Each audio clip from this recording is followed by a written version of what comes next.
বড়মশাইয়ের ছুটির দিনের গল্প। আর ছুটি থাকলে জানো তো সেদিন খুবই আলসেমি লাগে আর সব কাজেই দেরি হয়ে যায়। তো আজকেও সেই দিনটা তোমার সঙ্গে শেয়ার করব, ছুটির দিনটা। হ্যালো এভরিওয়ান, তোমাদের সবাইকে আমার আরেকটা নতুন ভিডিওতে ওয়েলকাম জানিয়ে ভিডিওটা শুরু করছি।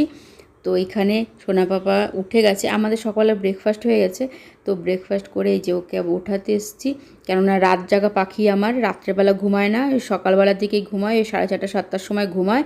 আর তারপরে সারাদিন ঘুমোতেই থাকে, সারাদিন বলি ওই 12টা পর্যন্ত ঘুমাবে ভালো মতো, তারপরে আবার সেই জেগে থাকবে, সন্ধ্যাবেলা একটু ঘুমাবে, আবার রাত্রেবেলা জেগে থাকবে। আর এখানে হাজব্যান্ড গেছে, আমাদের ব্রেকফাস্ট হয়ে গেছে, হাজব্যান্ড গেছে যে চিকেন আনতে পাঠিয়েছি ওনাকে। ওনাকে কিছু আনতে পাঠায় না চিকেন উইকেন, তাও আজকে পাঠিয়েছি, গত সপ্তাহে মাছ আনতেও পাঠিয়েছিলাম, এখন টুকটাক পাঠাচ্ছি, না হলে তো খাওয়াই হবে না। আর এখানে চিকেন এনেছে, আর রসুনগুলো দেখালাম, রসুনগুলো কোয়াগুলো দেখতে পাচ্ছ যে কতটা বড় ছিল, মানে 5-6টা দিলেই হয়ে যাবে। আর এখানে চিকেনটা এনেছে, আমি এখন এটা ভালো করে ধুয়ে নেব। চিকেনটাও অনেক দিন পরই খাচ্ছি, আর এই রবিবারও খাওয়া হয়নি চিকেনটা, কেননা সোমবার দিন যেহেতু এখন শ্রাবণ মাস চলছে, সোমবার তো এমনিতেই আমি আগে থাকতেই করি, অনেক আগে থাকতেই মানে করা হয়, 2-3 বছর ধরেই করছি আমি সোমবারটা। আর এখন তো শ্রাবণ মাস চলছে বলে সোমবার, আর ওনার আস্তে আস্তে অনেক রাত্রির হয়ে যায়, তো খেতে খেতে 12টার বেশিও বেজে যায় অনেক দিন, তার জন্য আর রবিবারটা চিকেন খাইনি, তার জন্য ছুটির দিনেই আজকে চিকেনটা করছি। এখানে চিকেনটা ভালো মতন ম্যারিনেশন করে রেখে দিয়েছে, আর ওনাকে এখানে মানে মশলার প্যাকেট একটা খালি দেখেছে, সেইটা ভরছে। একটার মধ্যে ছিল ছোট সর্ষে, উনি কী করেছে, ওইটাও খোলাও ছিল প্যাকেটটা, ওইটা না এনে উনি বড় সর্ষের দানাটা ওইটা মিক্স করে ওইটার মধ্যে ঢেলেছে, সেটাই ওটা মানে ওনাকে আমি বলছিলাম এখানে। আর এখানে আমি সোনা বাবাকে চান ঠান করে দিয়েছি, খাইয়ে দিয়েছি, এখন ওর বাবার কোলে ঘুমাবে। তো উনি ঘুম পাড়ানোর চেষ্টা করছে, যে ঘুমোতে ঘুমোতে অনেকটাই দেরি করেছে, অনেকক্ষণ নিয়ে ঘুরতে হয় তারপরে ঘুমায়। আর এদিকে আমার রান্নাটা প্রায় হয়েই গেছে। আর এটা আমি আজকে করেছি যে পেপার চিকেন, এই পেপার চিকেনটাই বেশি পছন্দ করে হাজব্যান্ড।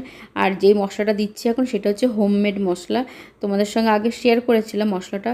এই মশলাটা দিয়ে করলে চিকেনটা দারুণ লাগে খেতে। তো এটা দিয়েই করছি এখন, চিকেনটা প্রায় হয়ে গেছে, আর 5-10 মিনিট হলে হয়ে যাবে।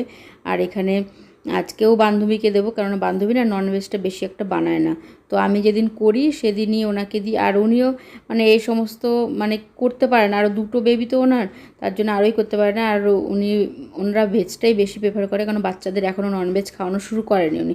তো মুন্ডান হবে ওনাদের, তারপর থেকে ননভেজ খাওয়াবে, তখন থেকে আবার রান্না করবে। তো তোমাদের একটু চিকেনের লুকটাও দেখিয়ে দিলাম। আর এখন খাওয়া দাওয়া করে একটু রেস্ট ফেস্ট নিয়ে তারপরে এই যে ছাদে যাচ্ছি এখন। ছাদে না গেলে তো, বাইরে ঘুরতে না নিয়ে গেলে তো আবার আমার ছেলের ভালো লাগে না। তো এখানে ব্যাগটা পরে নিচ্ছি, এই ব্যাগে করে নিয়ে যেতে বেশি সুবিধা হয়, না হলে হাতে করে নিয়ে না বেশিক্ষণ থাকা যায় না, ঘোরা যায় না। তো এটার মধ্যে নিলে অনেকক্ষণ মানে হাঁটা চলা, হাত ফ্রি থাকে, তো নিতেও সুবিধা হয়।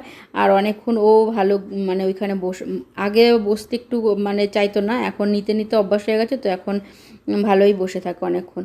তো এইখানে ব্যাগের মধ্যে নিয়ে নিয়েছি ওকে, এখন যাব আমরা ছাদে। ওর পাপা একটু বললো আমি এখন ঘুমাবো, তো ওই যে উনি এখন ঘুমাবে, আমরা বাই বাই করে মা বেটু মিলে যেগুলাম ছাদে। আমার বান্ধবী আছে, বান্ধবী 2টো মেয়ে আছে, তো ওরা ওইখানে, আমরা 5জনই যাই প্রতিদিন ছাদে, তো ওইখানে আমরা এখন হাঁটাহাঁটি করব, তারপরে নিচে যাব।